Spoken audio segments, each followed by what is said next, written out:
Hello again. Welcome back to the Don Pod for the much anticipated 2023 season review. I'm Sam. I'm here with Nathan, the fabulous co-host. How are you, Nathan? I am excellent, thank you, Sam. Just so excited to be going through the list and having this discussion. I think that the last few weeks I've been thinking about this a lot, and I'm keen to have these conversations. Very good. Good to see you making the most of your time. How are you? I never ask. You don't. It's quite rude. I know. I'm a rude person. Better late than never. I'm well. I think you do ask, actually. No, I don't. Okay. All right. I'm pretty, I don't care about other people. I don't know if this comes out. Yeah, you're a bit of a prick. Season review time. It is September, thankfully, but that doesn't mean much because the season officially ended in August. We're not doing anything important, no. Although the women's football starts now, so that's exciting. Yes, AFLW is back, and that is all we've got. We haven't got VFL finals. It's our first year in this, isn't it? Second year in the AFL. Well, I thought it was first. No. Move on. Anyway, housekeeping, 2 parts to this. We're going to do a quick full season wrap in terms of games, and then we'll look at players that didn't play a game this year, and then Jai Menzie through to Heppell in terms of shirt number. Well, Jaden Hunter through to. Well, but that was covered off with the blokes that didn't play games. Yep, fair enough. Sorry. Thanks. I'm going to be taking notes just so we can separate chapters. If you're watching on YouTube, you'll be able to skip to a players that you want to listen to. And then part 2, which we'll release a couple of days after this one, will be Wright through to McGrath, and then some 2024, just early doors. Right through to McGrath. Right all the way through, yeah. 2 metre Peter through to McGrath. And a very light 2024 prediction session. Oh, quite hard to do. Hard to predict what we could do. At the moment, but hey ho, we can only be wrong, right? Oh, well, that's true. What could possibly go wrong? Oh, who would know? Right, players that didn't play a game. Boom. Let's go. This is going to be very hard to write down times, but hey, it'll save me later on. I'm going to reel them off, and I want you to just talk about them because obviously I don't really care. Okay, that's blunt, but let's do it. Well, to be fair, I'd written all my stats and all my numbers about players that played games this year because I thought that was kind of most relevant. Yeah, but we still need to talk about the guys that didn't. I suppose. Jaden Hunter out of contract, and no official news yet. No official news. Played 2 games in the VFL, kicked a couple of goals, got injured again. Concern with him is he very injury prone, which we do not need another tall that is injury prone. So the positive is he is a tall. We need tall. Them. We're short of tall. So be interesting to see what happens. Either way, don't really, I think the AFL, the club will make a better decision than us because what have we seen? Barely anything. All right, we'll call the podcast there. The club will make a better decision than us. Yep. So all right, finished. Quite literally no point to us, everyone. Well, here. Mankura, a few rumours about him not being overly comfortable in Melbourne. Yeah, potentially wanting to go home, which, I mean, happens. Disappointing, but it happens. He looks like he has a lot of raw. He looks very talented.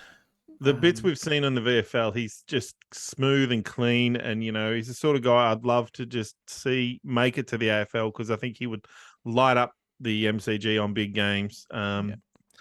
I really hope he's the player we can keep because I think that's part of the issues of players we don't have are guys that are just silk and class. Silky. And I think the other part is we don't have hardness and tough and scary guys, but none of them are on the list. So not yet. Contracted till 2024, so it'll be an interesting scenario if he does. Well, hopefully with someone like Walla staying around the club. Dean Rioli's the Indigenous whatever facilitator, I think, or something in his title. I'm not sure exactly the title, but his Indigenous role. So he's a wonderful person to have around the club. So hopefully they can, make him comfortable and get him to stay. I think we have a fairly good Indigenous culture. Yep. The club, with the Davey brothers still there too. If, And Wingling. Yes, very good. McBride delisted. Do we really care? Yeah, didn't really care. Happy to see him go, to be honest. Never seen him play a decent game. He's big. I still question the whole Irish thing, but that's just me. Well, you just never know, I guess. Like Yeah, the but Irish. I think for me, I'd be chasing like the Sudanese or African sort of community because just of their raw athleticism. Like, I understand the Irish play a sport with a ball, a round ball, and run up and down. Got that, but yeah, That's fair enough. I guess we'll see what happens. Wanganeen, Tex. Love him. Yes, you're a big fan. Big fan. Look, some VFL stuff. His last game before he got injured, which was second last round or third last game, he kicked 4 goals. He even played a little bit of midfield time. Yep. Look, he's one I persist with. He's got talent. He's got great genetics. Clearly, he's he's a good size. He's not timid. He's a bit hard. So I'm happy to get a full preseason into him. Get him. He might even play round 1. I reckon he'd be someone a bit of a sort of a surprise round 1 selection. Thank you. Big call from you. Contracted till the end of next year. So yep. So big year for him next year. Not expecting much movement there. Big Paddy Voss. Probably, I think we'd agree, is the most unlucky not to get a senior game in 23. Kick goals. Allegedly got moved higher up the ground, stopped kicking goals for a little bit, and then started kicking goals again. Do you know how many goals he kicked in the VFL? 35. 49. Oh, I wasn't close. No, you weren't close. You said 41. I was close. Let's be honest, that's pretty good. That's 50 goals. We'll call it 50. In the VFL, I'm a bit... Well, he's someone I'd like to see play seniors. Interestingly, is out of contract. Oh, gross. This year, and... Yeah, it seems to the most of us, and I'll be the first to admit I don't watch a lot of VFL, but just seems to be a stringer replacement. I wonder if he might be one of those guys that I'm picking up the vibe from Scott, that if you don't train the house down every week, then you're not playing. And he might be a guy that's got talent, got ability, but just doesn't put in the yards. That's guesswork, but yeah, fair enough. Oh, Scott is that kind of coach. It's purely guesswork, but it's the only explanation that comes to mind that why he wouldn't have played a seniors game somewhere towards the back end of our year. Like, I don't understand. I agree with you for what it's worth. I think he's, like I said, he's the stiffest really to not get a game. So. Yep. I'm pretty sure this is Montgomery. My iPad's corrected to Mon to Erie. So there's that. No, that's not it. It's Montgomery. Delisted. Rhett. And the name Rhett. Had a fairly solid season at VFL. Certainly didn't set the world alight. Everything sounded good in VFL, yeah. But Gonski. Jaden Davey, pretty much as we expected, spent the whole year out with the knee, so just have to wait and see. I'm not working on anything. They obviously think he's massively talented, to draft a kid with a knee injury like he had, knowing that he wouldn't play a senior game or, even a VFL game, sorry. They obviously see a lot of talent in him, so... Yep. Zach Reid. Played a couple of VFL games. The mythical. I don't think it's that uncommon for 200 plus centimetre kids to have back issues, all right? Let's just take a chill pill. I know, but I just want to see him play for the love of God. He's the future. We know that. He is, what's his first name? Zach, I just said that. Contracted until 2025, so not going anywhere. And when I've read stuff when other Essendon players have been interviewed, they just talk about how unreal his talent is in the training track. Like, he is clearly a really talented football player. And for a guy, the height he is. Have a look at 200 and whatever he is, 2 centimetre key defenders, and when they start to play regular AFL football. Promise you it's not when they're 21. Even the Mackay who we're chasing, he suffered a lot of injuries early in his career. Exactly so, right. You're right. I know. You're right. We always take a little collective chill pill. But it always seems to be like the other club, like more, say for Collingwood. He's it feels like he's played every game. He has, because he's 25, 26 and has gone through the pain of being... Did he miss games at the start? I'm fairly certain he was a forward who got dropped because he was a bit shit. Oh, yeah, true. And came back and was now a very, very, very good defender. Very good. Very good. Very good. Alistair Lord, delisted. And not one of the more attractive players on our list, let's be honest. Okay, we don't judge them for their looks. Oh, we do! We don't. Some of them are very good-looking roosters. If people were listening to their podcast... Have you look at Zach Reid's eyes? Look into Zach Reid's eyes. You can see planets. Dreamy. But when we're doing a footy pod, certainly their attractive scale probably wasn't the first thing I'd expected you to come out with. Look, we'll I leave like it at to that. throw curveballs out there, Sammy. We'll leave it at that. Curveballs. Delisted, not attractive. There you go. And not Lenny Hayes. I forget his first name. It's L. Lewis Hayes. Oh, Lewis. Not Lenny Hayes. L Hayes. Not Lenny Hayes. Not Lenny Hayes. No, Lewis Hayes. His brother Sam over in Port. Yes, I did hear. Is he out of contract? Yes, SEN were talking about the fact that Sam Hayes probably won't be at Port, but doesn't think he'll be at Essendon. That was on SEN. So we'll get into that. Anything to say on Hayes, or do we just? Again, look, he's staying on the list. He's a 190, I'm going to say 8 or 9 defender. He was a high draft pick for us, a pick 18 or something like that, I think. Did you mean 190? 190. It's 199. No, yeah, 199. What did I say? 198. You said 189, champion. Oh, sorry. Numbers. Numbers and words. Yes, they're not your forte. Not my forte. Yeah. He's very tall. He's big boy. And drafted last year. So and played the whole year, I think, in the VFL. I think he might probably missed a couple of games, but he played a lot of footy this year. So there's the cross the fingers sort of player that maybe preseason to him next year, maybe builds in the body up and gets to play some big boy footy in, maybe back into next year. Because he's a bit leaner than Reed. Yep, definitely. So you might get a bit more out of him a bit sooner. Uses the ball well, good height, great skills, intercept marker, something we're looking for. Still 18. If him and Reed could come on next year, that'd be massive for us. Massive. Still 18, which is, plenty of improvement to go. But definitely a keeper because we're short at all. Short at all. All right. I hope you enjoyed that. Menzie. Set that up. We've been practicing that all week. Yeah. Well, I mean, I just think that was irrelevant. Anyway, Menzie. Now, we haven't really spoken. We spent half an hour talking before the podcast. We don't see each other much anymore. We don't work together anymore. So we have to catch up on our social life as well. Yeah. Didn't mention how we're going to do this. So we'll run through some numbers. We'll talk about them. And I want to ask you, are we going to rate them? Are we going to have a rating scale? Or I think we should. Okay, let's do a rating scale. Put it out of 10. 10, all right. Are you going to track it?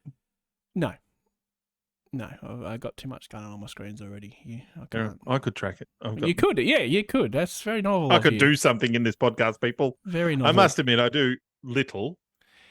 Yeah. I'm ready to track. I won't lie. 21 games played.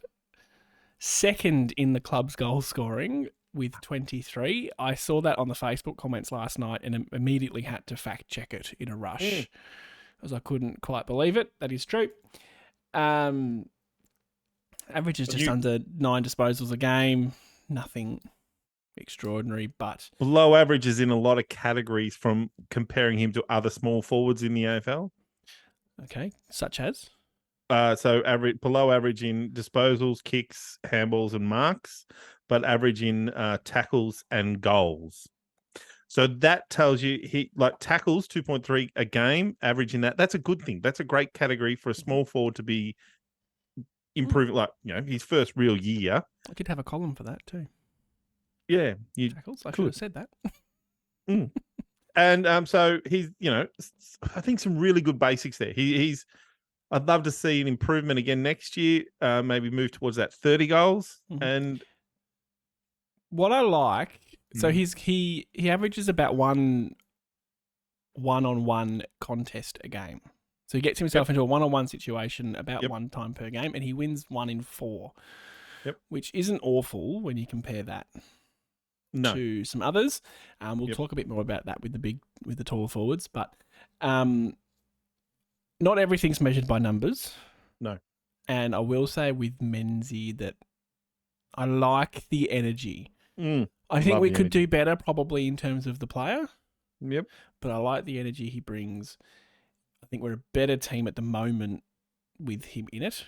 Yep. When he got dropped, it was quite evident that there was a bit of harassing and a bit of chasing and tackling missing.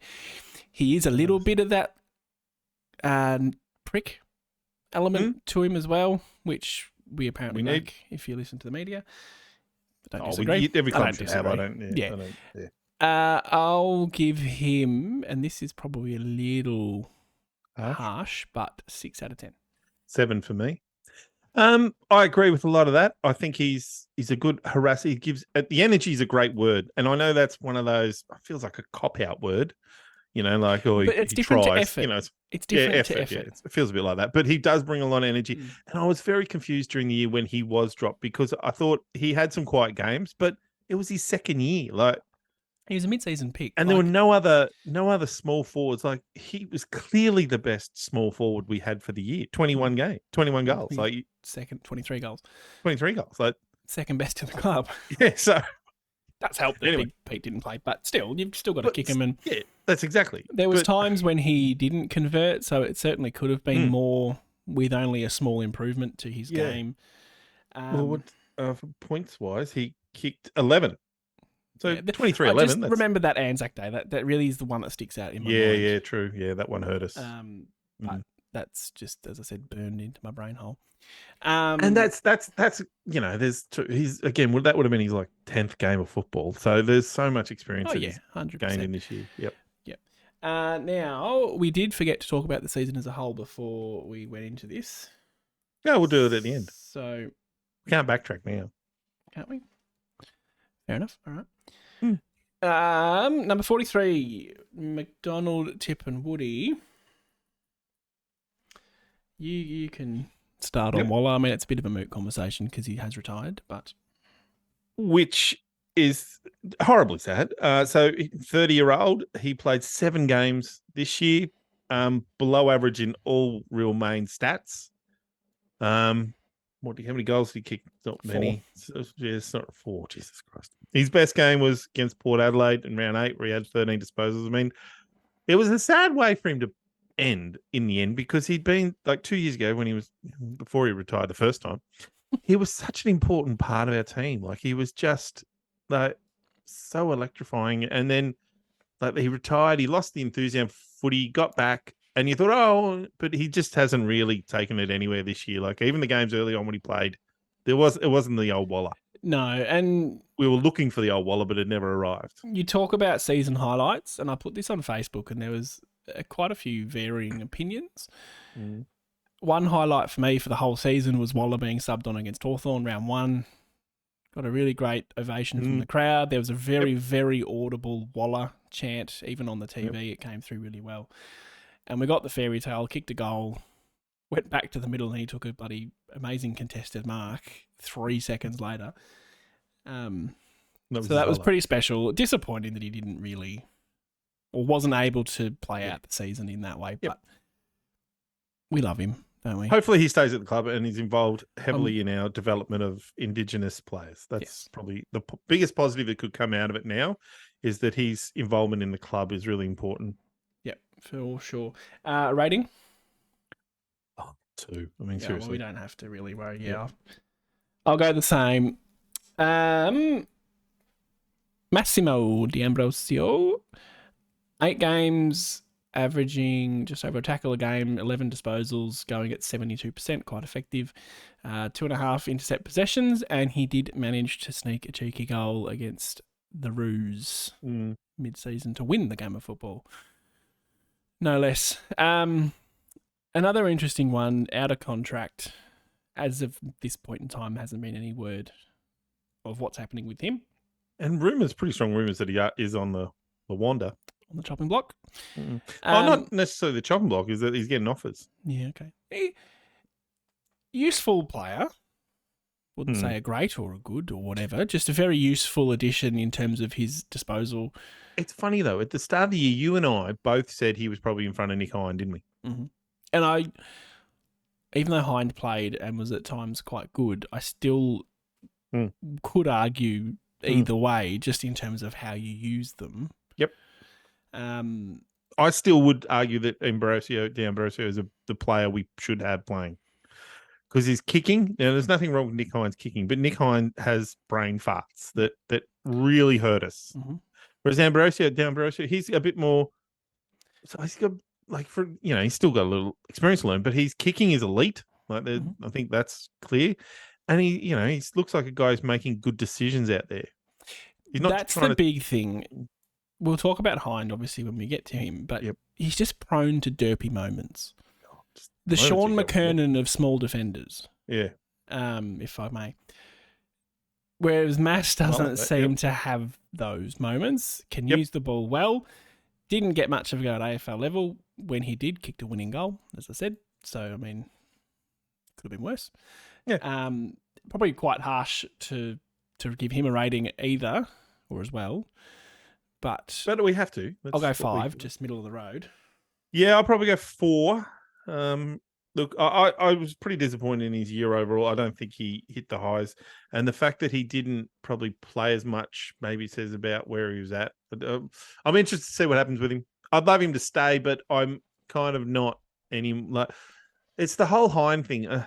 Hind's close to 30. And I know this is the comparison. I know we're not on Hind, but they're the two guys, a bit like Voss and Stringer we talk about.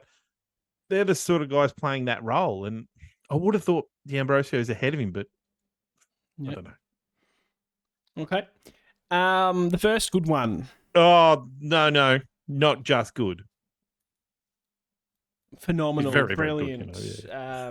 Gorgeous. BDE himself, Nick Martin. Didn't work what that is, but I know what it is now. I'm old. I don't get these young. It's a big energy of something. There is a lot of big energy about this.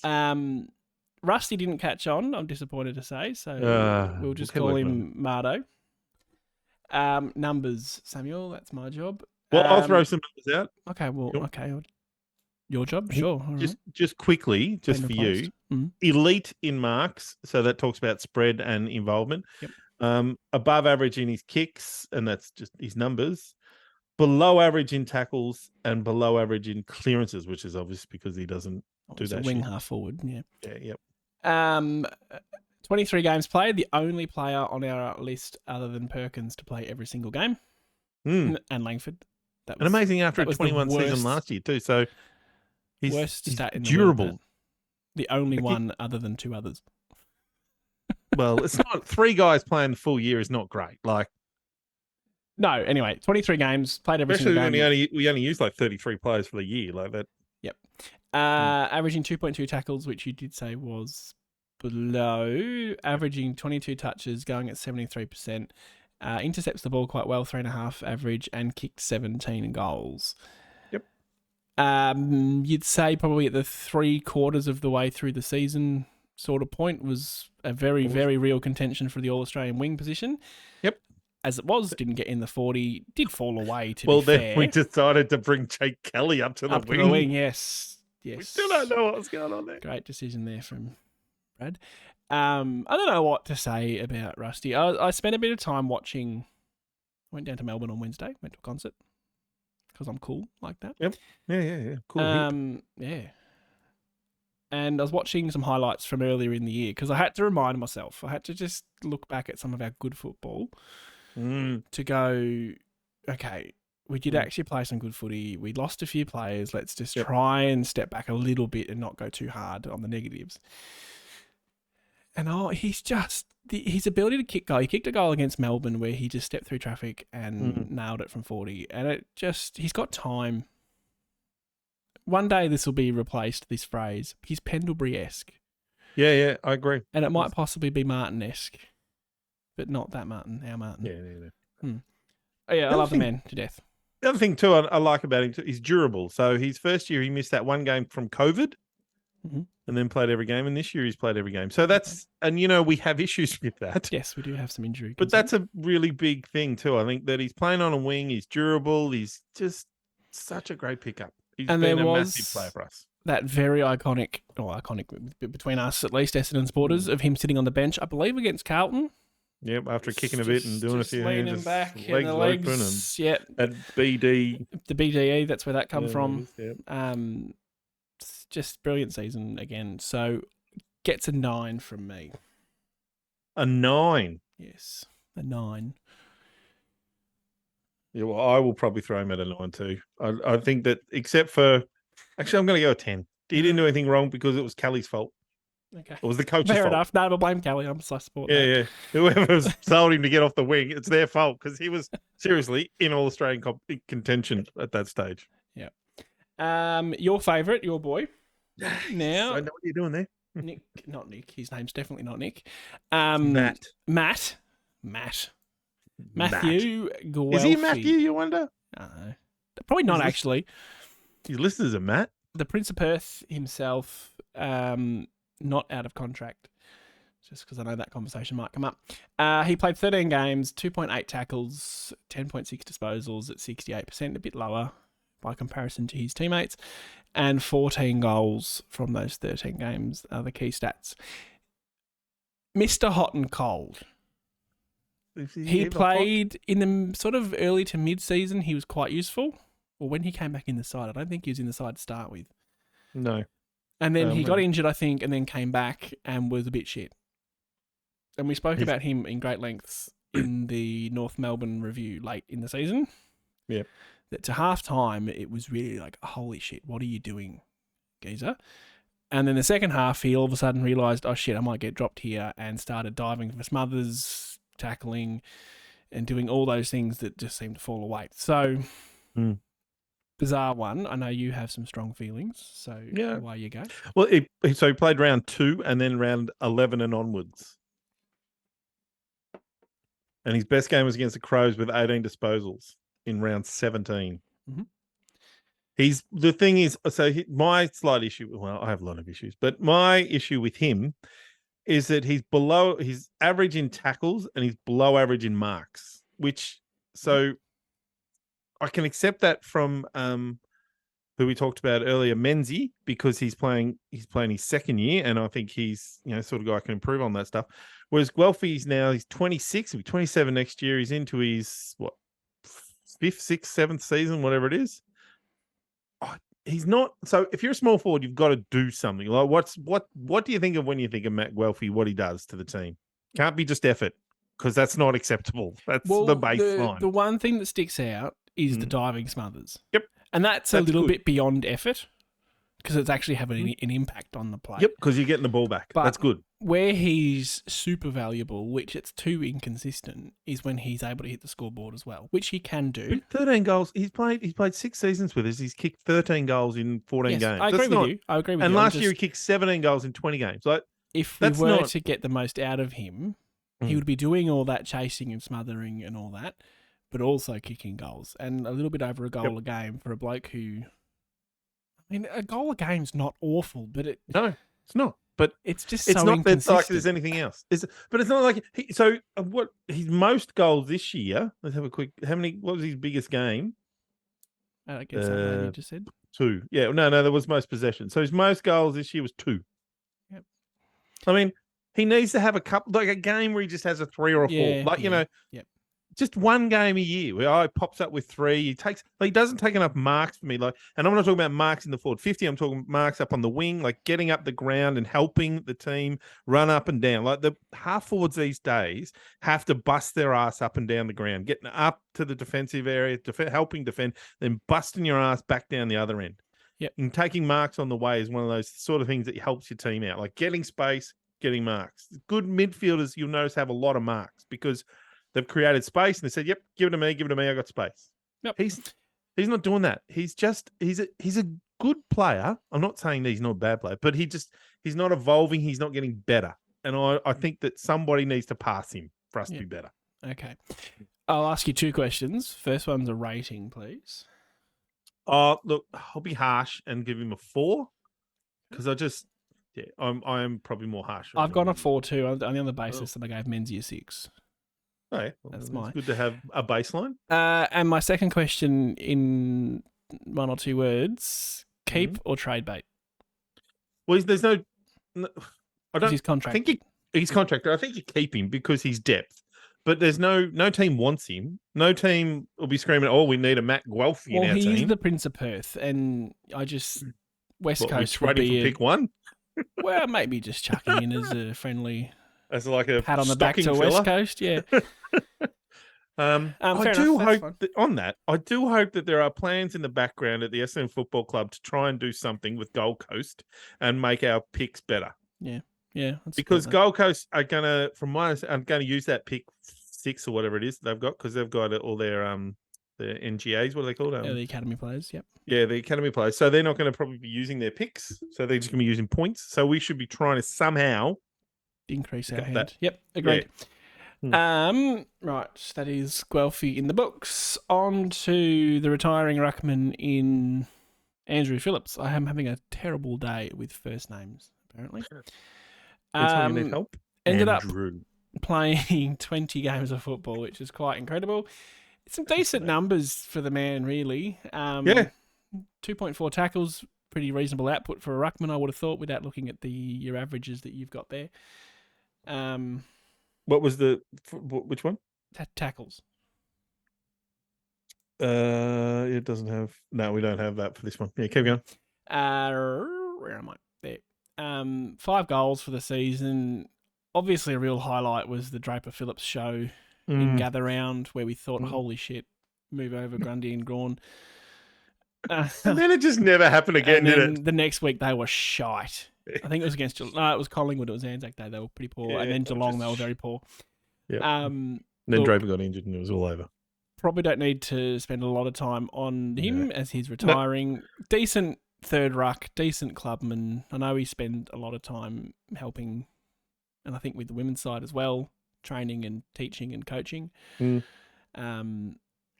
For a 31-year-old ruckman who we didn't think would see that much, he had a very solid year, and I'll give him a pass mark of maybe a 6. Yeah, that's fair enough. It'd be interesting to see. I mean, I'm not going to say too much about him. I thought he was a great soldier for the club. Interesting to see how we go replacing him, really. Yes, that'll be an interesting one. Because we can't, I think there are concerns now, I think, about Draper's fitness, about injury-wise. Bryant, to me, seems like a little soldier who powers along. But we do need a third. It'll be interesting to see. That's why I thought that Sam Hayes might be a great option because, anyway. Because it's either the two options are you find a 30-year-old who wants to come and be a third-string ruckman but might get games like Phillips did this year, or you go the other way and you go for a 19 or 21-year-old who's still, building his tank and that, and sort of, okay, you can come play VFL, but you might get some senior stuff. Yep. So, anyway. Agreed. Time will tell. I just had to write down 4 different times then because it felt like we were wrapping up and then we didn't. So I had to write a different number. I've scribbled out 4 things there. I'm putting scores in. I'm finding this challenging to tab between something. What did you give Phillips? Did you give him a score? I gave him 6 as well. 6, sorry, same as you. Apologies. ADJ, Alan Davey Jnr. First year at the club. He played 10 games. Couple of tackles, 7.5 disposals at 64%. Nothing overly brilliant about those numbers. 4 goals as well. Very raw would be my initial thought. I was watching Anzac Day on the train and just watched the third quarter. Kicked a goal, a nice opportunistic goal on Anzac Day. Big crowd, big moment, and kicked the goal. So I liked that element that, didn't seem to really overcome him particularly. But I don't know how to phrase this without sounding like a grumpy old prick. Just do it. He didn't seem to take everything all that seriously. Ooh. Looked like it was all a bit of fun and a bit happy and a bit jolly. It's not horrible, but yeah, I get your point. Which I just go, mate, you are. I know it's fun. I know it's your dream. I know it's, youthful exuberance. But game face. Yep. And I don't mean that as a real harsh criticism, but just to say... Does that come back to that? There's too many nice players at Essendon and not enough CUNTs? But you're not going to have a great career if you're just there for the fun of it. You need to be a bit... Well, the flip side of that is if you're dominating games, then you can giggle and smile away at the opposition. Well, yes, and I think of Joe. But not until that stage. Danaher was a bit like that. Yep. A bit smiley, would miss an easy shot and have a laugh. Dominate games, let's be honest. He's a very good footballer. Very good football, but... And you go, okay. Again, not a real criticism of Davey Jnr, but just something I noticed. So now you speak. Thank you. So my positives for him, brilliant speed, got some good talent skills-wise. Biggest knock on him at the moment is he's timid. And that's partly understandable. He's 77 kilos, he's a first-year player. But he needs to learn to put his body on the line and take a hit. His old man was very, very good at that. Could hurt players. Yeah, Froggy. Yep. So, and I hope that comes as he gets a bit bigger and a bit more, conditioned to the game. I wouldn't want to be seeing that sort of as something continuing on. He just looks a little bit, I wouldn't say scared. That's not the right word, but just a bit timid Timid's okay. around the ball. Timid's a good word. Yep. Yeah. But 10 games. We saw a bit. We saw bits. Yep, that's all we really needed. Speed is electric, so that needs to get into our team because that is a weapon. And as a flip side to what I just said, he made a rundown tackle, I'm fairly certain, on Anzac Day and had a little giggle. And I like that element. He did that to Hill in St Kilda game. Yes, that's the one. Sorry, yep. It was the G. That's I know the part of the ground, just not the game. Yeah, on the wing, Yep. It's okay to enjoy it, and that was great because I've chased someone down. And that's the perfect time to smile and say, gotcha. Just at other times it was a bit strange. Yep. I'll give him a 4, not because I don't think he was any good, but just because it was a hard season to really judge. Yep, that's fair enough. What are you giving him, please? Probably a 3. I thought, wow. I know. Look, sorry. Harsh. I just thought he just needs to get that timid. Like he was below average in a lot of numbers. Like if you look at his data, and I know first year player, I don't want to be too harsh, but below average in goal, below average in tackles. Like that's tackles something he could bring to the park. Yeah, agreed. And below average in every sort of aspect of data. So I don't think that should be a 5 if you're below average. Like you're in the 75 to 100 sort of group of worst in that category. So just being sort of somewhere around there. I'm going to stop writing down numbers until you're actually finished. Well, that's a good fucking idea. If you ask me a question, what do you expect? No, and then move on. BZT. This is where we get to some interesting discussions. Rumoured very strongly to be out of the club to Port Adelaide and possibly Sydney. I know Sydney are in the market for a key defender, but it seems like Zerk may want the whole go-home factor. And this is a serious conversation we need to have about this player. This is an important one. Yep. So we'll go through the numbers because I've got some extra stats here. Yep. Give it to me, buddy. And this pained me to be looking at last night. I spent a bit of time on my Friday night. Just, you'll see. Okay. 22 games on the back of probably about the same last year. Very good. Starting to see real output and reward for the effort putting into him. 12 disposals going at 81%. No issue with disposal. 6.6 intercept disposals per game, which is very good. Mm-hmm. Why are you shaking your head at me? Oh, well, he's played 12 games last year. Did he? Oh, okay. Were they all late in the season, though? Was it sort of a run?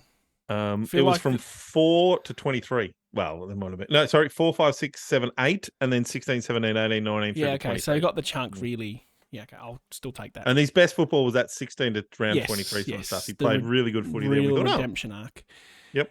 And this is where we get a bit technical for the first time ever, not just today. It's exciting. Defensive one-on-one averages and defensive one-on-one loss percentage. So he averages 3.5 one-on-one contests per game. Yep. And he loses 29.9% of them. So 30%. 1 in 3. That means does that mean he wins 70%? He loses? Or wins or breaks even. Okay. I would take it to be lost means you lost the contest. Yep. Fair enough. Now, the thing I think we need to be looking at as a broader picture with these kinds of players is what's the best. Yeah. The All-Australian side was just named. Like the Lears and the Moores and those sort of guys? Don't get too far ahead of me. The All-Australian team was just named, so who better to compare him against than the All-Australian team? Love it. So the worst of that All-Australian team, and I use the term loosely, Cal Wilkie, 3.3 and 22%, as opposed to BZT's 3.5 and 29, right? Wow. Not a long way off that, but let me finish. Don't get too far ahead of me here. Sorry. Jacob Wiedering, I think we'd all agree, is a very, very capable defender. First round draft pick, wasn't he? Back in the day? 3.4 average. Mm-hmm. Loses 11.5% of his contests. Yeah, see. Darcy Moore, 2.9. This out, sorry. Shut up. Darcy Moore averages 2.9 and loses 13%. Last one, Sam Taylor, 3.9 and loses 11.9%.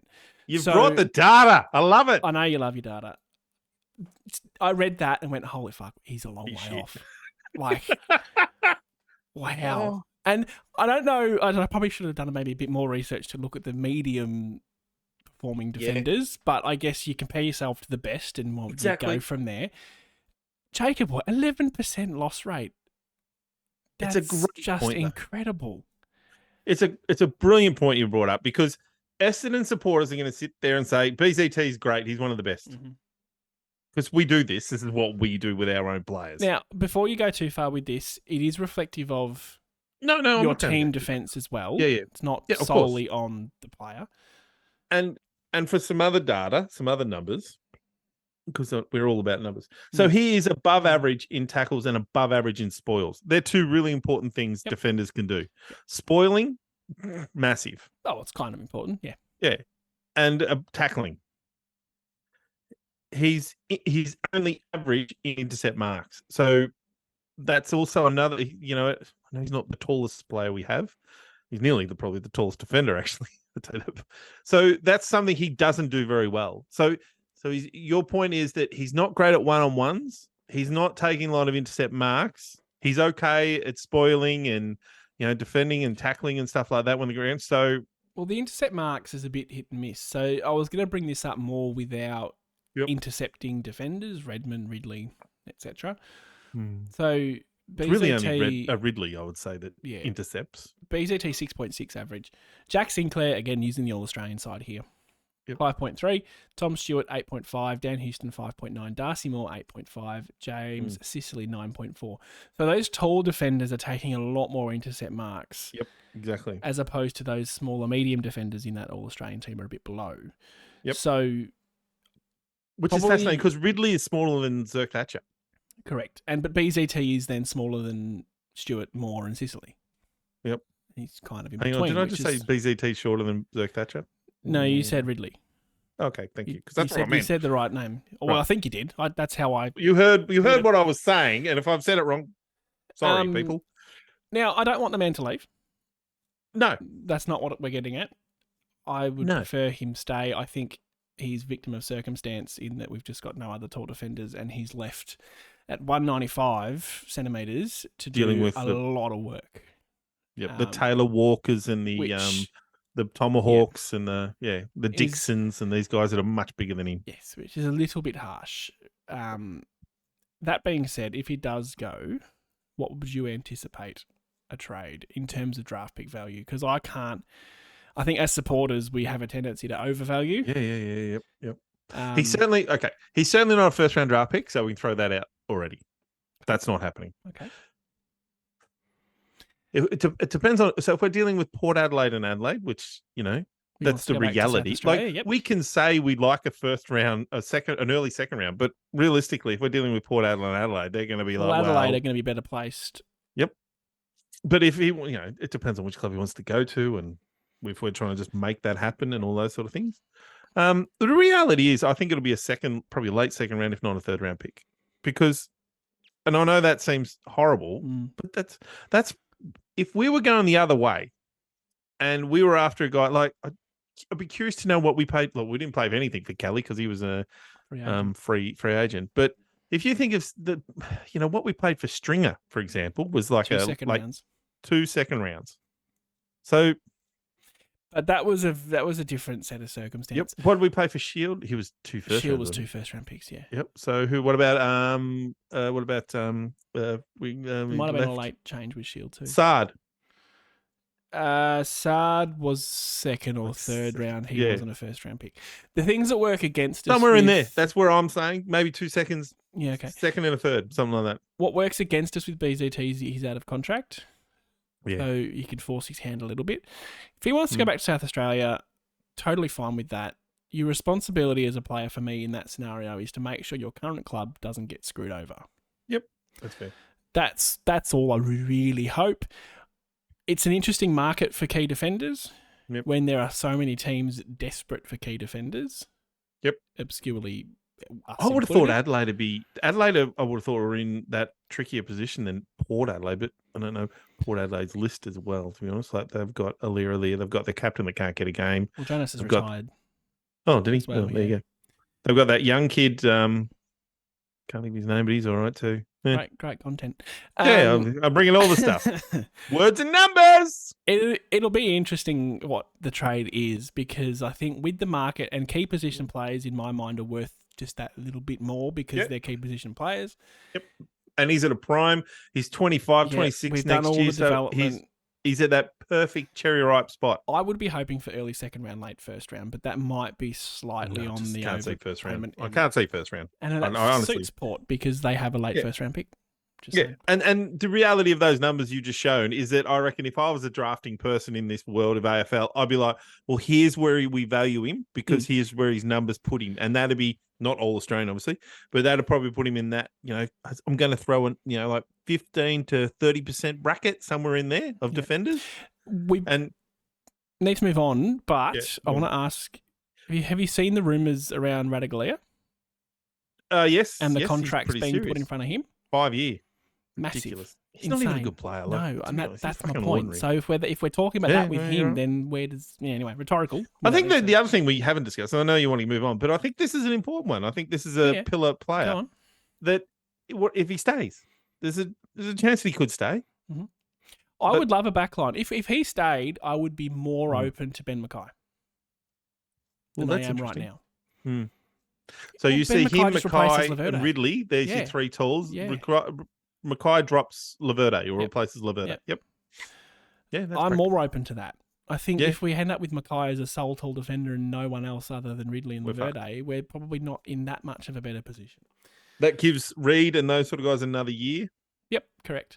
Rating for BZT, please. I think he's had a very good year. I'd give him like a 7.5. Oh, I'll agree with that. I think circumstance puts him back a little bit, but that's hardly his fault.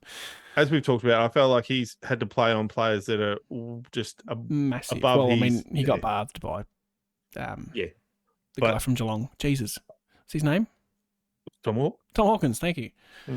Wow. But I do feel like if he was a third tall, like as we just talked about, behind Ridley and say a guy like he was Mackay. A second tall because Ridley. Yeah, but I would say he'd be height wise. He'd be in quality wise. I'm talking like Ridley and Mackay, and then him. Like he would be playing on the third worst whatever forward.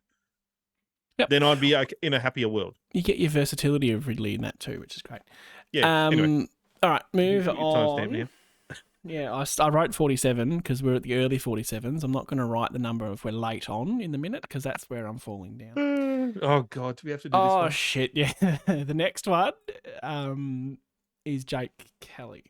Now, let me reel through some numbers and then we'll have a little chinwag. Played 17 games. It was a blissful 6 games that he didn't play. 1.6 tackles, 14.4 disposals at 81%, does use the ball quite well. 4.5 intercept disposals, managed a sausage roll as well. Averages 0.9 defensive one-on-ones per game, and he loses 37.5% of them. Fucking hell. And if you just to go back to those numbers we talked about before, what was it, 39? To his credit... Did you say 39? 37.5. 37. Well, because I'm going to round that up to 40. Yeah, you can. Sure. Feeds the purpose what we're trying to talk about. Still 50% he loses. In his defence, he played wing and forward, so I mean... Oh, don't you fucking dare. Should never been up on the wing. No. Someone should have shot him. Hey, what are you doing up there? No, we can't. No, let's not advocate for violence here. Slug gun sort of shooting, not like a high-powered rifle, just something that hurts. Okay, all right. Slingshot. Bart Simpson. Yeah, perfect. Bizarre one. And I was forgiving of him last year because I thought he was out of position. Little did I know we'd be playing him on the wing and at half forward August 2023. That was not on my list. 2023 season bingo. Oh, you've disappeared. There you go. Sorry, I'm just laughing. I don't know how much we can rage at the player. I'm sure he's just doing the job he's been told to do. My problem with him comes around his decision making. So disposal percentage efficiency is quite reasonable, 81%. Yep. But the decision making is a bit slow. Yeah. And he has more than once just backed out of contests, which frustrates me at no end. I think we're having Heppell, Kelly, and Laverde in the same back line. Yep. Doesn't work for me. Moving Kelly up the ground didn't solve anything there. It made us worse. 100%. So, it made us worse. I don't want him in the side. Well, he's 28. He's 29 next year. He's okay. So it's just my stats. So he's below average in disposals, which just means he doesn't get the ball a lot in the back half. He's above average in marks, which means that he spreads and gets easy kicks. He does have a good work rate. I'll give him that. Yeah, 100%. But then he kicks. And now your stat, and this is the two things about stats, I think. So there's the stat, and you can go, yeah, that's about right. And then there's the eye test of that stat. Mm-hmm. Now, I think the thing that he does kick accurately, a bit like maybe Heppell. They probably do, their numbers are up and probably behind. But that's because they stop a lot. And here's a perfect example. He stops, looks, and then kicks. I mean, he does not get the ball on the boot and then quickly make decisions or take risk kicks into the middle. I've never barely seen him go for that. Bullet pass to the guy in the middle by himself. And that's why I say him and Heppell and Laverde in the same side. They don't work. Yeah, it's the same player, but Heppell's just a lot better at it. Well, Heppell at least shows courage. Yes, Heppell never gives you the run. And Heppell's beautiful by hand, and he's really he's always been his strength as a midfielder was his hands. Like he had really good hands, handball, quicks, sort of in contests and that sort of stuff. And we saw like a guy like Baldwin, who sadly didn't play that last game because of injury, but in the one other game he played previously about 3 weeks before that, he made great decisions with the ball and kicking. And they're the sort of guys we need to get in the team more. It was real great kicks, slow, hard, bullets. Direct. Multiple possessions in chains too, yeah. See, the problem with Kelly is he doesn't hurt oppositions. Like that, when he gets the ball, he stops and looks for his options. The oppositions go, yep, love it. Just take your time, mate. We'll just sort ourselves out and get ourselves ready. So, whereas it's the guys like Baldwin that run and carry and kick, and they're like, shit, they've split us. We're in, uh-oh. It's not even the run and carry. It's just your ability to hit a difficult target quickly. Yep. Like it's not a slow kick. It's not a slow kick in the air as well as a big thing. Yeah. 1 out of 10. I don't care. 0 for me. Can't stand him. Yeah. I just don't see the fucking point of playing him. I've really got frustrated. And you're right. It's not his fault he was sent to the wing. But I don't see the point. Neither do I. I don't see the point of I'll give him a 1-2, to be honest. Yeah, okay. All right. Fair enough. All right. Next up on the hit list is the no longer free agent Mason Redman. The Red Dog. Yeah. Get your horns out. That's a weird saying. A horn or a dog's ear? It looks like a horn. It's something to do with, I don't know. The only player other than two for those people not on video, I was doing a ear and oh my god, there was like 5 players that played every game. Okay, great stat earlier, Sam. Really good. Played 23 games. I do have the filter set, so I could have just gone who's played 23 games and be done with it. But anyway, no, you did it your way. I did it my way. Yes. Averaging 22 disposals, essentially 83.5% efficiency, which is quite good. 3 intercept possessions, did manage 7 goals, get the horns out again, or the ears, whatever you want to call them. I want to know. Captain inconsistency for me. When he's good, he's really good. Yep. When he's shit, he's really shit. And we saw, and he was criticised on the Don Pod in the GWS review where he dropped a mark and then didn't chase, and then he was criticised on commentary against Collingwood where he just had his hands on his legs and he was haunched over and let his opponent play on and kick a fairly easy goal. Yep. Attitude when you're being beaten is important. Yep. You look at Merritt and how he handles that situation by comparison. Mm-hmm. I don't want to be too reactive and say I wish he didn't sign. That's stupid. But we need more of early season Redman. He needs to be more consistent. He's now on good money, long-term contract, leader at the club. Yeah, need a bit more. Leader at the club's an important term. I think that he needs to take the defensive 6 and sort of become a real leader back there. I think that's a really important part of his role. Yep. He's a pretty senior player. He's 26. This will be his 8th season. 1, 2, 3, 4, 5, 6, 7, 8, 9 seasons coming into football. So he needs to, really, and consistency is a massive part of that. So interestingly, he's elite in meters gained, which is, again, we talk about roles in the back six, and one of his role is to get the ball, carry it forward and hurt teams. Yep. And he does that well. He's kicking, and he's as much of the eye test as much of the stats show that he can hurt you with his damaging factor. Yep. And that's, he's elite in kicks. So we get the ball to him a lot. Could we want him to kick it? So I think the other part of that is you're right in that he needs to also defend really well because he's pretty poor in tackles, 1.9 a game, which I would have thought he could rope in a couple more than playing half back thing. And sort of average in marks. So he needs to lift that too. But I guess most of them would be coming because they're kicking it to him and they're using him to get out. Yeah. I don't have huge issues with him, but I think there's a little adjustment needed just in terms of that consistency and the little attitude and really look at Merritt, your captain, and what he does when the chips are down and troops are down, rather. Well, it's about too, like we're going to talk about this a lot, that in the professionalism at the club, and this is something Scott's pumping, and I fully support that, is that professionalism breeds, good results. Yeah. And part of professionalism is consistent, games. Like you play as well one week as you do the week after. Yeah.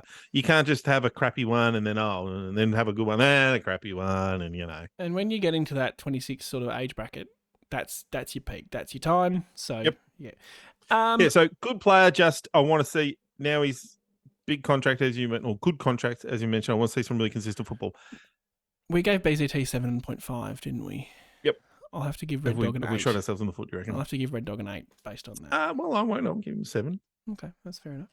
So you're going with an 8? 8. Yeah, mostly good. Mm-hmm. There's a few question marks for me. Moving on to Kane Baldwin. One of our favourites, I'd venture to say. So it's probably going to be a little bit biased. Well, for a guy who played 4 matches. Yeah, he played 4 games. I've got his position listed as swingman, which he's probably actually more defender now on reflection. Mm. Look, the stats are by the by. 9 disposals a game, essentially. 85 by disposal efficiency, which is quite high. 3.5 intercept possessions. What we just talked about his biggest asset. And it was 3 things that was evident against... Was it against North? Did he play? Yeah, I can tell you. I feel like it was the MCG. Anyway, the quick decision-making to take the ball down the middle. This one passage of play I'm talking about here. Mm-hmm. He got 2 possessions in the chain, 2 beautiful kicks, and we kicked a goal because of it. Mm. That's what I like about him, and he played Dreamtime, didn't he? He played that middle of the season sort of had as well. 14 disposals that game. Beautiful mark, beautiful kick, quick decision making, and also quick kicks. They're not those slow loopy kicks that give the opposition a chance to chop out. I really hope he gets more of a go in 2024. What is his height, just out of interest? I haven't really... Well, so the Richmond game, and this is the 3. Yep. The thing I'll talk about just briefly with him is that, so I like about him is his marking ability. Like we talked about a couple of defenders, BZT and that before, is that they probably don't take enough marks. Yep. So in just the 2 games, we won't call it the Collingwood game because he didn't. Well, he played about 3 minutes. Yep. He didn't touch the ball much. But in the Richmond and the Brisbane game, he had 13 disposals and 9 marks and 5 marks in that game. And in the VFL, he had a few games where he had 20 plus sort of possessions and took 12 marks, 12 marks in a few games. Yeah. So, very effective. Really good numbers. So we know he kicks the ball well, and that's the eye test. And as well as I reckon stats when he plays more game would show that as well. He marks the ball well, because he's very good at his numbers. He'd be one of those guys, I bet you, if he played enough footy, that one-on-one number, he'd be pretty good at that. Mm. He makes the right decisions in those contests too. I don't remember a time where he's gone for a mark and been outmarked. He seems to make the right decision to spoil or to mark, which is a knock I have on Laverde. And the big plus for me is he's 21 and 97 kilos. So whereas BZT's still in that low 90s, sort of high 80s, whatever, this kid, he's got good weight. Which 21's the thing. To be playing regular football at 21 and actually a lot of the time be better than your opponent. A couple of knee injuries that he's had. Look, 4 games. It's hard to judge and hard to give a score, but I'll give him a very 5 happy. Very happy with the output. A 5 for me because I think he didn't play enough footy. But what I saw, I was really impressed by. Yeah, I think he's a talent. I do. Our rating system's flawed here, but anyway. We'll just do 1. I'm being done 2. I don't know why they're all the same. Yeah. Okay. All right. Nice and quick that one. Jakey boy Stringer. Oh, this is gonna be a tough one. I'm surprised that he played 17 games. It felt like he missed a large part of the year. 13 disposals, 3 tackles, pretty shocking disposal, 58% essentially. 21 goals. Highlight for me definitely was the running torp against the Giants early in the season. That was just... I will talk about that to my grandkids one day. Like, that was just outrageous. Probably say struggled with fitness later on in the year. Possibly was brought back needlessly against GWS the second time around. Question that game. I really question that game. I would question it for several fronts, but that probably didn't need to come back. I don't know what the coaches were thinking there. But anyway, go on. When he was playing well, the talk amongst supporters and media and all that, I guess, was selfless Jake. He's there for his teammates. He's doing all the things he needs to do for his teammates. And I reckon when I think about him being a bit shit, it's probably fitness. Yeah, so this goes back to that point again, is it the professionalism at the club? Mm-hmm. And he's probably the main guy. He's 29, he'll be 30 next year. He's got to find that over the preseason in his last, you're going to assume 2. Remember, what's his contract status?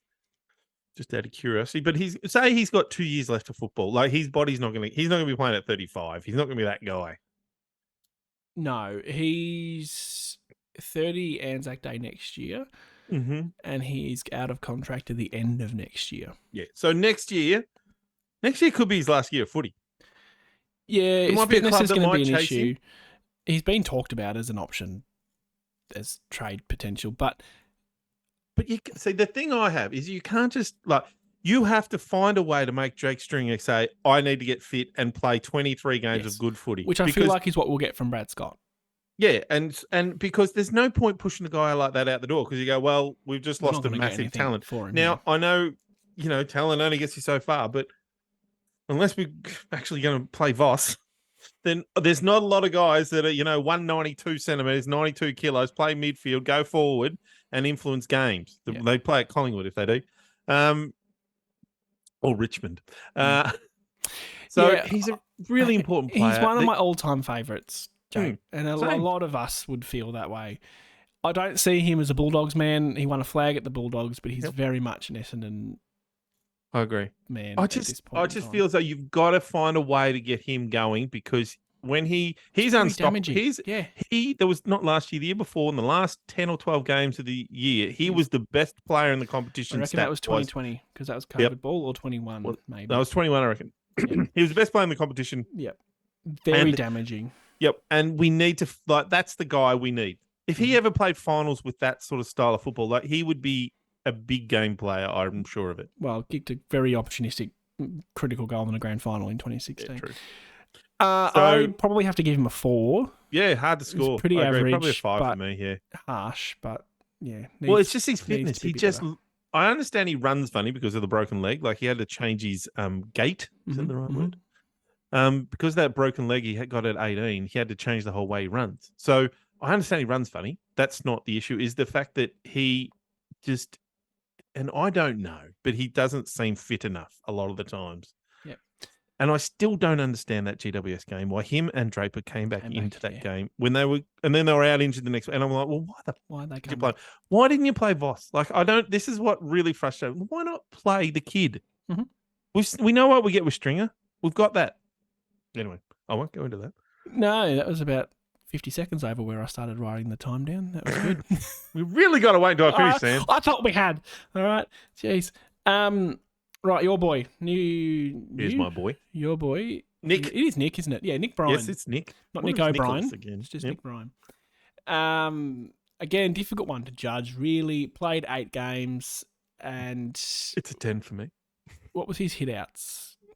Interestingly, hit outs to advantage was 6, which is above average, which was average, which was better than Phillips, and only a little bit behind Draper, who's 6.3, I think. Okay, and total hit outs? Total, I don't know. Oh, sorry, he's averaged 17 total hit outs. Give me a second on that one. 141 from 8 games. Yeah. So he averaged like sort of 17, 18. Oh, fucking hell. Look at me go. Well, I did say 17.6. Did you? I wasn't paying attention. So that's still, I'll take that. Yeah. Absolutely phenomenal VFL numbers, like 40 hit outs, 20 touches, goals. And when he came in, I believe his first game for the season was against West Coast in mid-season. Over there, would that be right? Or he came in about yes, correct. West Coast, round 11 was his first game. Thought perfect game. Thought he was a bit average. They fucking dropped. They benched him. Yeah, we had that continuous conversation about him playing like 30% game time, which was bizarre. Come the end of the season, and this, you'd mentioned Hayes a bit earlier from Port.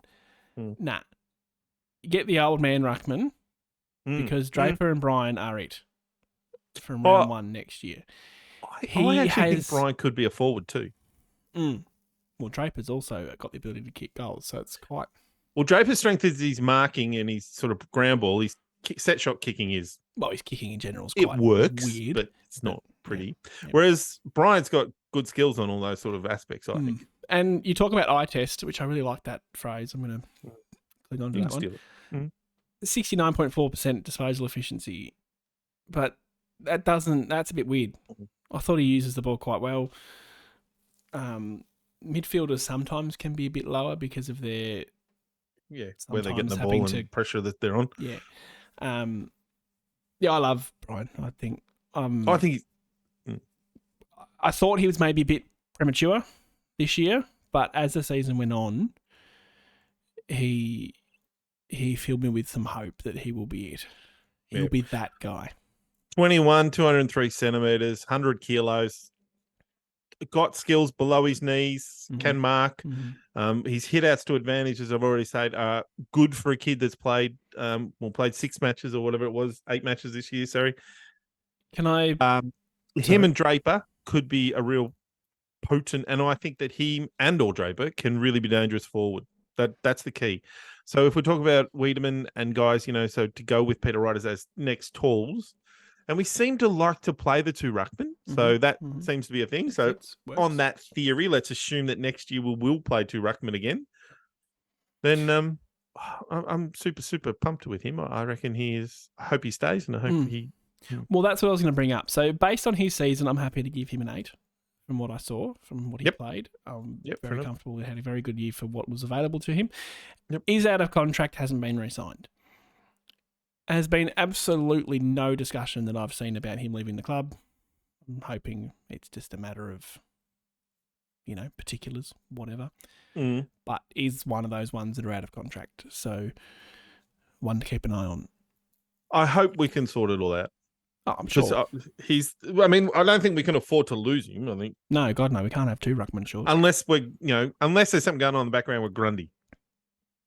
That would be still no, not at the expense of him on our list. But you'd still want him on the list because you want him to at least be VFL for just to keep building up the tank and all that sort of stuff. He's still only 21. If he played another half season VFL, you go, well, that's just where you're at, mate, and he'd be probably that's fair enough. Yeah. And I don't know what Grundy's going to do. Like if there's talk go to South Australia, back where he's from. He can't stay at Melbourne. There's no way that Port seem to be leading that race at the moment. Yeah, so. But there's no way he can stay at Melbourne. That does not work. No. Did you give a rating? Yeah, I gave same as you. Same as me? 8? Cool. I'm just going to do that. That's how it's going to work. You're just going to copy me. All right. You can go first. You'll copy me. I'll copy you. It'll work out in the wash. All right. Big Jones. Harry Jones. Harrison? Fucking hell, what a shocker. Let me just get my spreadsheet working for me here. That's fine.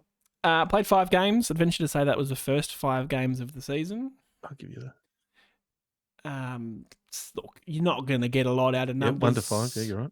From 5 games of football, he kicked 2 goals. went at 71% by and foot. his goal kicking was ordinary this year too. Like I remember that was his real strength last year. Yeah, he didn't miss his for goal like 3 accuracy. months. Yeah. Whereas this year, now we talked about defensive one-on-ones before. I have offensive one-on-ones. So reasonably high number compared to his teammates. 2.4 average per game one-on-ones, and he wins 25% of them. Is that good compared to others? Well, Charlie Curnow, 5.6. So a lot higher number. But this is Harry Jones we're talking about. Yeah.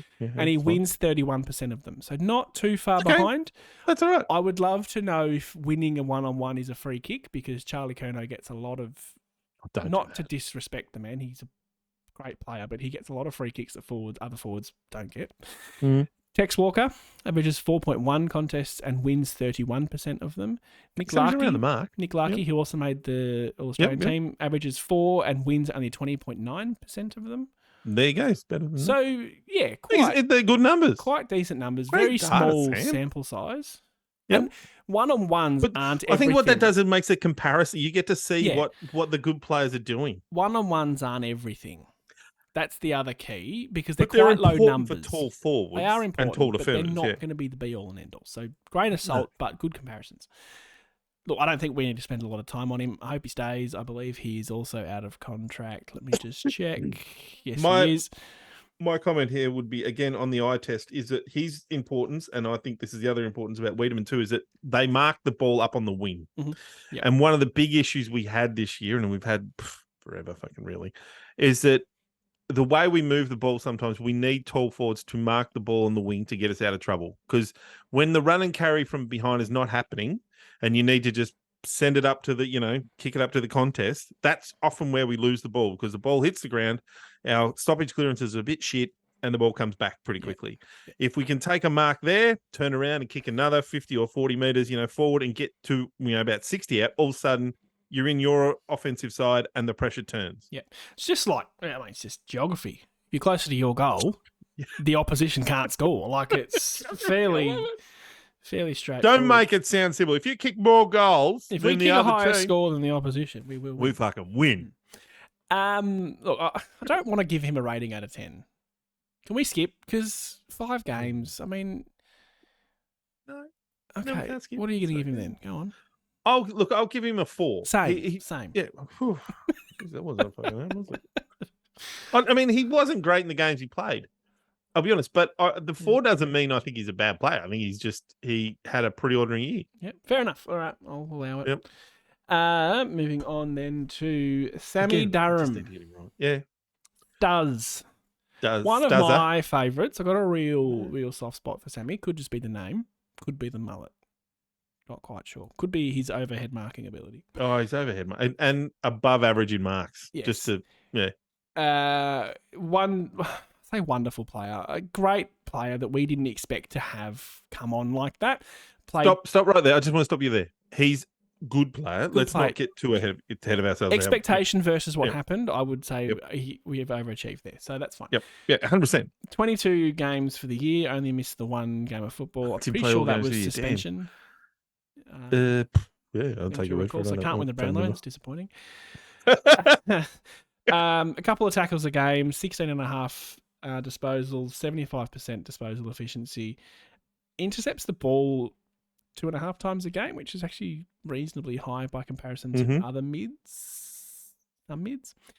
And 5 goals, obviously the people's moment of the year, according to Facebook, a very crucial goal against Richmond Football Club and Dreamtime at the G. Remember that like it was yesterday. We were crying out at the start of the year for wingers, and Martin played there for the most part, but Durham pretty much stayed there. More so of a defensive winger, at times did get forward. Although I felt in the second, like the last 6 to 8 games, he might have been more as a half forward, to be honest.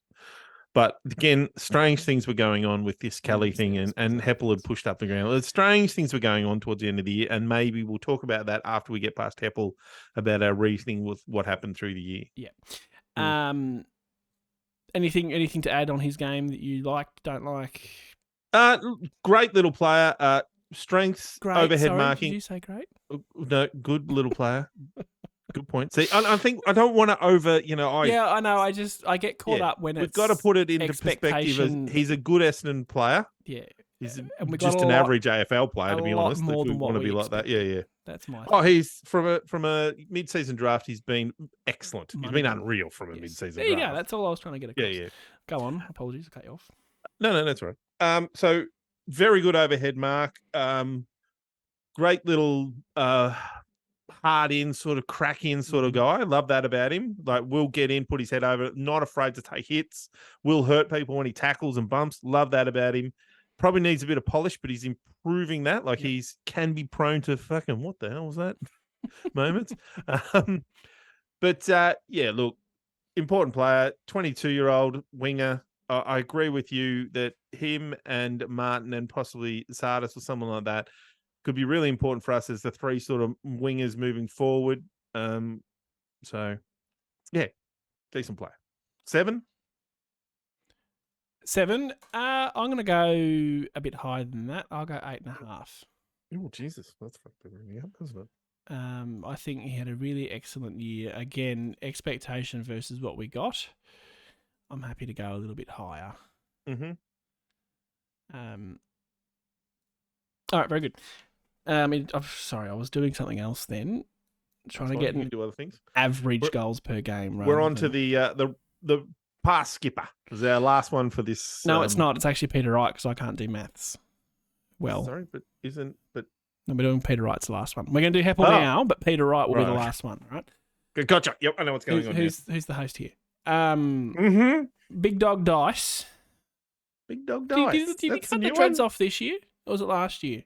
Oh, like a couple of years ago, wasn't it? Okay, I missed the dreads. 22 games played. Did he play every game? No, he missed one. That equates to 2.5 tackles a game, 20 disposals, 82% by foot. Not by foot, disposal efficiency. 5.3 intercept possessions on average. Did manage to snag a goal as well. Averages less than one defensive one-on-one per game and loses 25% of them. I don't think that's an overly relevant stat when you're talking about Dice. No, he's more of our ball-carrying type. Should be, a bit outside sort of a defender if that's a role. Absolutely stunk it up in the early to mid parts of the season. There was a couple of games early on where we were like, yeah, it was about 3 weeks where we were like, how the hell does this man keep his spot? And since that point, I barely remember him making a mistake. Nope, he worked himself out. Which is great. I mean, fair play to the man. Similar role next year we see him playing, do you think? Well, I think so. I think I would like to hope that maybe towards the end of the year he gets pushed out of the role. You'd hope that someone's taking that role from him. So he just signed a 1-year contract, sending him into his 32nd year of life. By the way I did that. He's elite in handballs, elite in marks, above average in tackles, and just average in meters gained as a defender. He hasn't got an overly penetrating kick, so that... No, he's got a shocking... Did that set shot in... I reckon it was like the last game. Yeah. He was 48, and I'm going, he can't make that distance. He came out and he looked. Was against North. That was against North because I was there. Drove it as hard as he could and went out in the full. Yeah. Hilarious. Not his role. Not his role. Like that. Not his role. No, can't kick over. We've got a couple of jam tin issues, haven't we, at our team? We do. I'll give him a 7.5 as well, I think. Oh, probably a 6 for me. 6. I think he's... All right, I think the thing about Dyson Heppell is that even though his numbers were good, everything was good, I think he could be replaced. He's one of those guys. There's a few I think that we need to improve on. Guelfi, Laverde, Heppell, to make our team better. Fair enough. He's in that position for me. If it was Kelly or Heppell, who are you taking? Oh, Heppell all day. 100%. Thought so. But, All right. On to the actual last one we're going to talk about for part 1 of the season review. That is I've said this about a lot of players actually, our favourite, the Don Pod favourite, because we called it 3 years ago. Big Dog, 2-metre Peter, 7-seater heater, friggin' air conditioner, whatever you want to call him. Got that perfect. Broken heart at the start of the year when he did his shoulder, come back, played 10 games, came back against Carlton with 5 goals in his first game back. Pretty shoddy form, to be completely honest, later in the year. Wasn't able to take a mark for 3 or 4 weeks, running under the football. Kicking went a bit wayward. But we still love Big Pete. He is the only... Yeah. I mean, he's 2 metres tall, if you didn't know that. Is he? Yeah. 1.9 metre Peter doesn't quite have the same ring to it. No. It's certainly not the same. I do have numbers on his one-on-ones. Yep. Because he's a big forward. Yeah. So average is 2.6 one-on-ones per game, which for reference, Jones was 2.4. This is not surprising given the issues he had marking. He wins 15% of them. That's gross. I should have done this. I would be interested to see his numbers last year. Yeah. Well, do you quickly want to do that while if you want to talk, I can look. Yeah, I can talk. So the interesting thing about Peter is that he was brilliant last year. 50-odd goals was great. This year, when he came back and we thought we still had the same Peter and kicked 5 goals against Carlton, I thought, wow, still the same guy. It tailed off greatly, and I wonder how much of a confidence player he is. Like, he played a few games where he just wasn't good. Kicking wasn't great either, so he looked like he dropped his head quickly. Then at the end of the year, he didn't play the last game because he was injured. And he went, well, has he been carrying that shoulder? Has it just been getting through? Is he sort of... Watching him play, it didn't seem like there was any concern with the shoulder. No, but you could argue that the way he was missing the marks and he had no strength like in holding the ball, above his head. So I wonder if that was part of why he was dropping so many. Like, he just couldn't, there were ones where he didn't even get his arm chopped and they were just popping out of his hand. And there was the game against, I don't remember who it was. Mm-hmm. He had about 463 uninterrupted runs at the football. Yeah, I know the one now. I can't remember who it was too, but yeah, there was a game where he just dominated. He was out in front of everything and he could not mark it. That was when he got the Bronx cheers. Yeah, which harsh, but yeah, fair enough. Yeah, but I think that's acceptable. I think about Bronx cheers. You were quite against that. I'm like, I think supporters can get it. Yeah, you marked one. No, but if he is a confidence player, that coming from your own supporters is a bit rough. I think though. So on that, if pre-season, I want to see 50 goals from him next year. He's a very important player. He's in a prime spot of his career. He's 26. Yeah, the upside to all of that is Langford, who we'll talk about in part 2. But if we can end up getting 80, 90 goals out of the two of them, which, I mean, to be fair, this year we got 70 goals out of the two of them. So that's not too much of an improvement. I'll up that. If we can get 100 goals out of them. Yep. And so now we won't take the best, but say Peter kicked 30 goal in his first year, 20-something. What? Just like that you called him Peter, like he's your neighbour. Well, Peter is his name, for the love of God. And Kyle. Kyle kicked. So you're right. You should be able to get 40-plus goals out of the two of them in a good year. Yeah. And then if you can get a small forward jump in with 20 or 30 and a stringer if he can be his best at 30, then you've got a damaging... Now, that's a lot of ifs, buts, and maybes. Yeah, it is. It's conjecture. It's all of them playing their best seasons at once. That'd be lovely, wouldn't it? Nice. That's how you win premierships, to be honest. Yeah. Or even not win premierships, be competitive for 24 freaking games. That'd be nice. Now, Big Pete Peter last year. Peter, our mate Peter. So 2.6 this year, average one-on-ones. 4.9 last year. Oh, wow. That's already massive. And win percentage of 21% last year. So only slightly higher. Yeah, that's interesting. But again, without knowing a lot about the stat, I wonder if taking marks on leads, which I feel like he did a lot of last year. He drags a lot of players, or we kick it to him a lot, and he's got 3 guys hanging around him. Or that's another factor, yes. Yeah, I think so again, numbers and everything. I'll tell you what, the one game I did go to, I noticed how much the West Coast game, how much we just kicked it to him, and we just did not even look at other options. Yep. Hope. And it was just embarrassing. Did we give Peter a rating? 24 out of 10. 24 out of 10. I'll go 73 out of. No, bro, look, to be honest, a 6 or a 7. I wouldn't have thought he had a very good. I'll go probably 5. less than that. I'll probably 5. Yeah, you're right. It was an ordinary year. Yeah. All right. Right. Yep. Well, that takes us through to the end of the players for part 1. You've been here for an hour and 25 minutes. If you're still here, we love you. Thank you. We do need to talk about the whole season just a little bit because we promised that at the start, and then the dickhead of I think it's a good time to do it now because we've got into the players. Yeah, I know. I just, retention you lied to them. And all that of audience. It's nice to get the exciting stuff out. Anyway, whatever. 11 wins, 12 losses. That adds up. Good maths. I put a post on the Facebook last night, and I've got my iPad, so I can't see my keyboard. Asking a series of questions, which I'll endeavour to tell you as soon as I can. So I'm going to ask you, Nathan. Yeah. I nearly full named you then. And I want your answers. I'll give my answers, and then we'll look at the people's. Okay, go. And that'll take us through. What is your best win for the season, other than getting a new job? Probably the Melbourne game for the quality of opposition. Yeah, a lot of love for the Carlton-Richmond games, but I agree. I think we beat a top 4 side there. Yeah, the Carlton game and Richmond games, I think for, Richmond we hadn't beaten since bloody Jesus was born. Yeah.